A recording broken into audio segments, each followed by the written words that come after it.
नमस्कार दोस्तों। आजकल एस्ट्रोलॉजी के बहुत सारे सॉफ्टवेयर आते हैं जिसमें हम अपनी date of birth, time of birth, place of birth ये हम डाल के अपनी कुंडली निकाल सकते हैं। आजकल कुछ ऐसे भी सॉफ्टवेयर हैं जो आपकी प्रिडिक्शन भी करके दे देते हैं, चाहे वो एक्यूरेट हो या ना हो।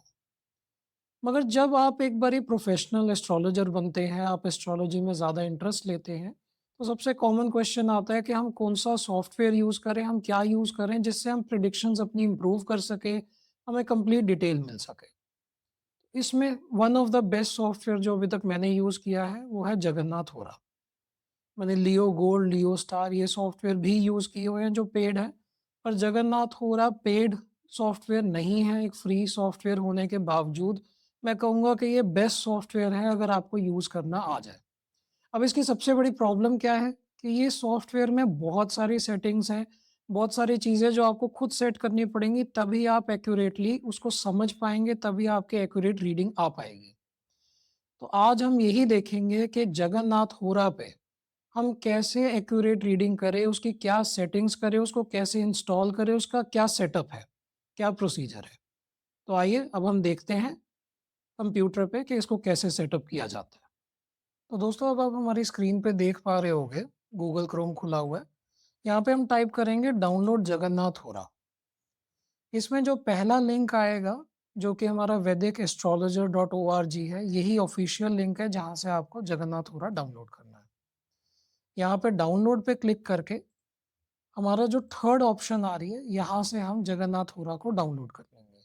इसको डाउनलोड होने में ज़्यादा से ज़्यादा 1-2 मिनट ही लगते हैं और नॉर्मल इंस्टॉलेशन प्रोसेस है। आपको क्लिक करके नेक्स्ट करते जाना है, एक्सेप्ट करनी है एग्रीमेंट और इंस्टॉल कर लेना है।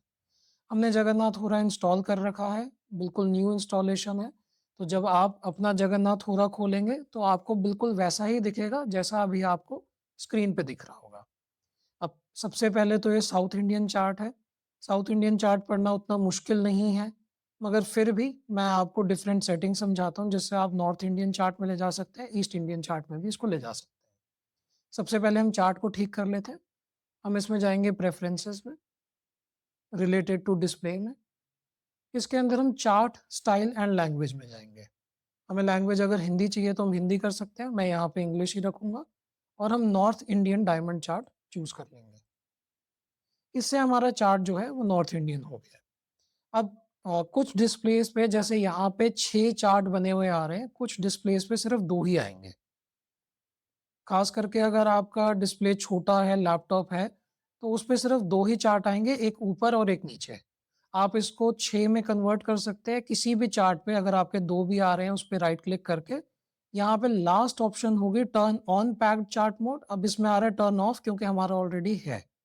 क्योंकि हम बड़े डिस्प्ले पे काम कर रहे हैं इसलिए हम 6 चार्ट आसानी से देख सकते हैं और ये टू बी ऑनेस्ट काफ़ी कन्वीनिएंट रहता है। हमें एक ही बारी में पता चल जाता है किसी भी जातक का कैसा D1 है, D9 है, D10 है, हम सारी चीज़ें एक साथ देख पाते हैं।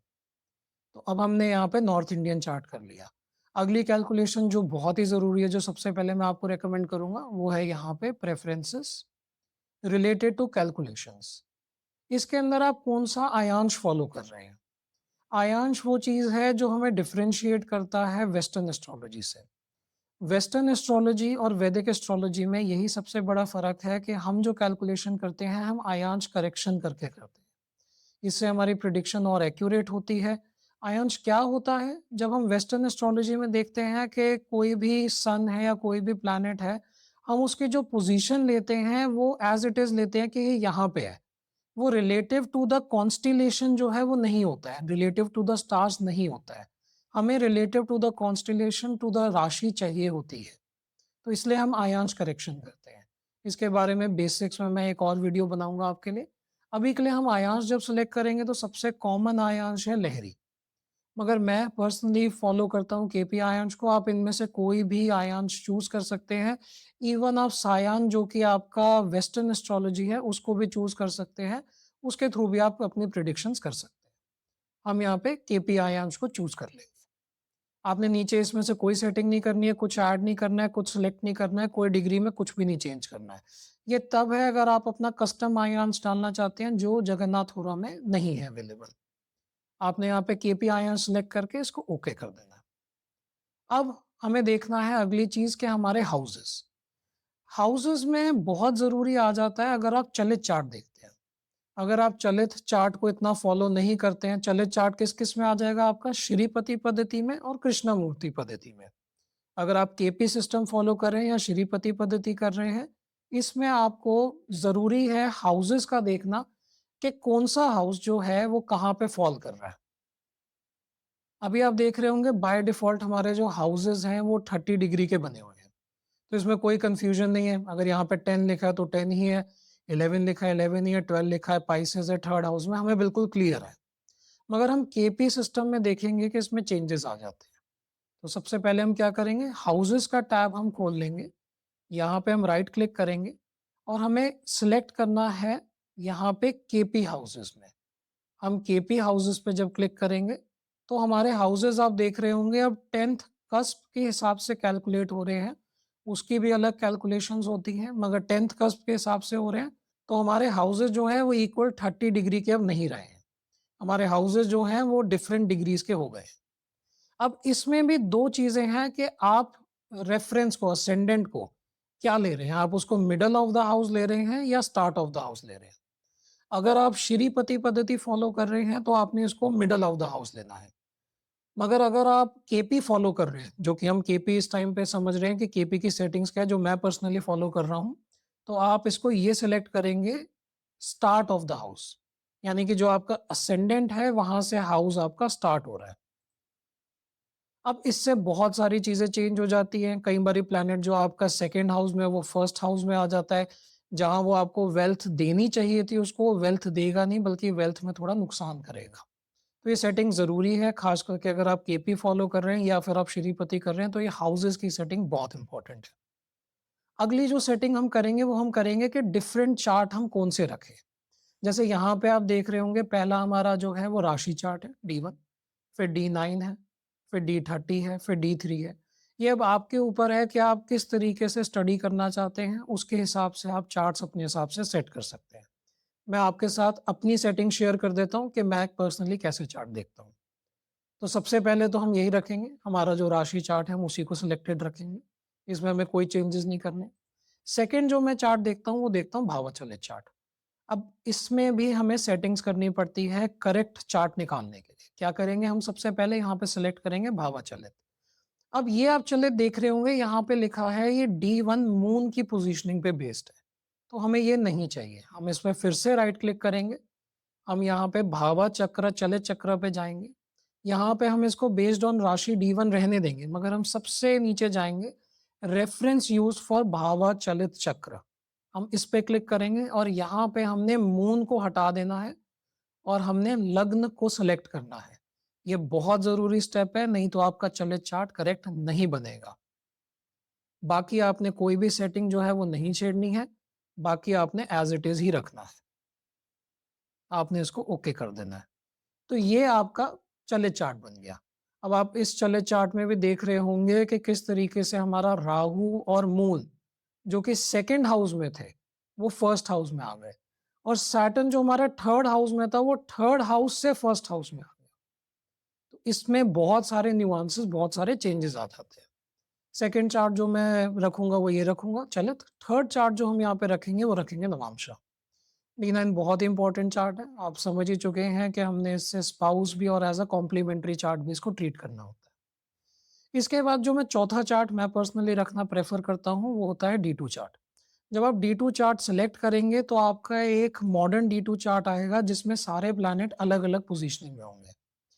मैं ट्रेडिशनल जो हमारा पराशर होरा में है, वही प्रेफ़र करता हूँ, तो मैं इसको सेकंड ऑप्शन सेलेक्ट करूँगा यहाँ पे जाके, ट्रेडिशनल पराशर होरा। इसके अंदर हमारा सिर्फ़ 2 ही होरा आते हैं, सन होरा, मून होरा। तो हमारे सन होरा और मून होरा में सारे प्लैनेट्स आ गए। इसके बाद अगला चार्ट ऑलरेडी सिलेक्टेड है, D10 चार्ट। इसमें आपने कुछ भी नहीं करना है, एज़ इट इज़ रखना है, पहला वाला ही सिलेक्ट करना है, सब कुछ सेम रहेगा, इसमें कोई चेंजेस नहीं होंगे। लास्ट में मैं इसको चेंज करता रहता हूँ डिपेंडिंग कि मुझे क्या देखना है, पर बाय डिफ़ॉल्ट मैं प्रेफ़र करता हूँ D12 रखना। D12 से हमें पेरेंट्स के बारे में पता चलता है, तो हमें एक ओवरव्यू मिल जाता है कि पेरेंट्स की क्या सिचुएशन है, कैसे पेरेंट्स हैं, कैसे घर में एक इंसान पैदा हुआ है। तो ये हमारे डिफरेंट चार्ट सेट हो गए। अब हम वापस आ जाते हैं की इन्फो में। यहाँ पे दोस्तों हमारे बहुत सारे लग्न डिफरेंट चीज़ें हमारी शो कर रहा है। मैं इसमें बेसिकली सिर्फ वही रखना चाहता हूँ जो इम्पोर्टेंट रहते हैं, और इसमें एक चीज़ है, इसमें यूरेनस, नेपच्यून, प्लूटो नहीं दिखाता है। ना आपको चार्ट्स में दिखा रहा होगा, ना यहाँ पे आपको साइड पे दिखा रहा होगा। तो मैं प्रेफ़र करता हूँ कि उसको देख लूँ, थोड़े और न्यूआंसेस पता चल जाते हैं। तो अब हम इसको सेटिंग को ऑन करेंगे। हम यहाँ पे राइट क्लिक करेंगे जहाँ पे सारी आपकी डिग्रीज़ दी हुई हैं। यहाँ पे क्लिक करके हम करेंगे select bodies to be shown. हमने इसमें आउटर प्लैनेट को सिलेक्ट कर लेना है। बाकी मैं इन चीज़ों में नहीं देखता हूँ, विगति लगना, ये सारी चीज़ें मैं इग्नोर करता हूँ, तो मैं इन चीज़ों को हटा दूँगा। कुछ स्पेसिफिक सिचुएशंस में देखनी पड़ती हैं, पर usually general day to day readings में इनकी ज़रूरत हमें नहीं पड़ती है। मांडी और गुलिका बहुत इंपॉर्टेंट है, तो मैं आपको रिकमेंड करूँगा कि आप ये ज़रूर देखिए, चाहे आप बाकी उपग्रह नहीं भी देख रहे हैं। मैं बाकी उपग्रह भी रख रहा हूँ क्योंकि मैं यूजुअली उनको भी साथ में स्टडी करता हूँ। अब बाकी सारे जितने भी हमारे लग्न हैं, उनको हम सिलेक्ट से हटा देंगे। तो हमारे चीज़ें क्या सिलेक्टेड है? 5 प्लैनेट, आउटर प्लैनेट यानी कि यहाँ पे यूरेनस, नेपच्यून, प्लूटो, मांडी और गुलिका और अदर उपग्रह। तो ये हमारा काफ़ी क्लीन हो गया, हमें सारी इन्फॉर्मेशन मिल गई। अब हम इसको थोड़ा-सा और बेटर कर लेते हैं। हम किसी भी एक चार्ट पे क्लिक करेंगे। हम यहाँ पे जाएँगे choose which bodies to show, और यहाँ पे ऑप्शनल बॉडी में हम इन सबको एक-एक करके डीसेलेक्ट कर देंगे, इनको हटा देंगे, और यूरेनस, नेपच्यून, प्लूटो को हम रखेंगे। तो हमने यहाँ पे ये कर दिया, यूरेनस, नेपच्यून, प्लूटो को हमने रखा। अब हम यहाँ से इनको हटा देंगे। इससे आपका चार्ट थोड़ा क्लीन हो जाएगा, देखने में आसानी रहेगी। ख़ास करके अगर आप एक प्रोफ़ेशनल एस्ट्रोलॉजर हैं, आपको लगातार चार्ट्स देखने होते हैं जैसे कि हमें देखने होते हैं, तो आपके लिए थोड़ा ईज़ी हो जाएगा। अगर आपको एट अ ग्लांस जल्दी से इन्फॉर्मेशन मिलेगी, और जितनी आपको इन्फॉर्मेशन चाहिए उतनी ही मिलेगी। तो हमने यहाँ पे ये सारी चीज़ें क्लियर कर दी, और मांडी गुलिका जो है वो हम रखेंगे। इसके अंदर हमने मांडी गुलिका सिलेक्टेड रखे हैं। तो अब हमारा चार्ट बहुत ही क्लीन हो गया है, बहुत ही सुंदर हो गया है। हमें राशि चार्ट, चलित chart, D9 chart, D2 chart, D10 chart और D12 चार्ट, ये हमें सारे एट अ ग्लांस पता चल रहे हैं। हमने मेजर सेटिंग सारी कर ली है। अब एक बहुत इंपॉर्टेंट हम सेटिंग करेंगे। हम कैलकुलेशंस में जाएँगे और प्लैनेट कैलकुलेशन ऑप्शंस में जाएँगे। यहाँ पे हमारे लास्ट में ऑप्शन है मीन नोड्स या ट्रू नोड्स। यहाँ पे हम बात कर रहे हैं राहु और केतु की। मैं पर्सनली बिल्कुल आपको रिकमेंड करूँगा कि आप ट्रू नोड ही रखें। मेरे पर्सनल एक्सपीरियंस में भी, मेरे मदर के एक्सपीरियंस में भी, हमारे जनरेशनल जो एक्सपीरियंस है, मैं आपको यही बताऊँगा कि ट्रू नोड ही आपको करेक्ट कैलकुलेशन देते हैं। अगर आप फिर भी मीन नोड रखना चाहते हैं, आप रख सकते हैं, अगर आपको उसमें कंफर्टेबल है, आपको लगता है उससे सही कैलकुलेशन आ रही है। तो हम यहाँ पे इसको ट्रू नोड सेलेक्ट कर लेंगे। इससे हमारा देखिए यहाँ पे D10 में राहु केतु की पोजीशन बदल गई, और कई बारी बाकी जगहों पे भी बदल जाते हैं, कुछ डिग्रीज़ का फ़र्क पड़ जाता है। ये आपकी सारी कैलकुलेशन हो गई जो कि इम्पोर्टेंट है। जगन्नाथ होरा में और इसके अलावा बेसिक सेटिंग्स के अलावा जो चीज़ें इम्पोर्टेंट होती है, वो होती है कि आप यहाँ से केपी से चेक करिए कि हर प्लैनेट का, हाउस का, इनके नक्षत्र क्या है, सब नक्षत्र क्या है और प्राति नक्षत्र क्या है, सब क्या है। ये 3 लेवल इम्पोर्टेंट होते हैं, इन्हीं से हमें पता चलता है कि कोई प्लैनेट कैसा परफ़ॉर्म करेगा। हो सकता है किसी प्लैनेट की पोज़ीशनिंग अच्छी हो, पर उसके नक्षत्र अच्छे ना हों। ऐसे केस में वो प्लैनेट फुली काम नहीं करेगा, कहीं न कहीं प्रॉब्लम रहेगी। तो यहाँ से आप ये सब देख सकते हैं।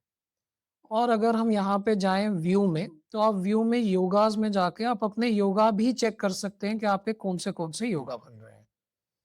हम यहाँ पे पहले डेटा ठीक कर लेते हैं, यहाँ से आप अपना date of birth, time of birth edit कर सकते हैं। तो हम यहाँ पे एक एग्ज़ाम्पल के तौर पे ले लेते हैं, जनवरी 25th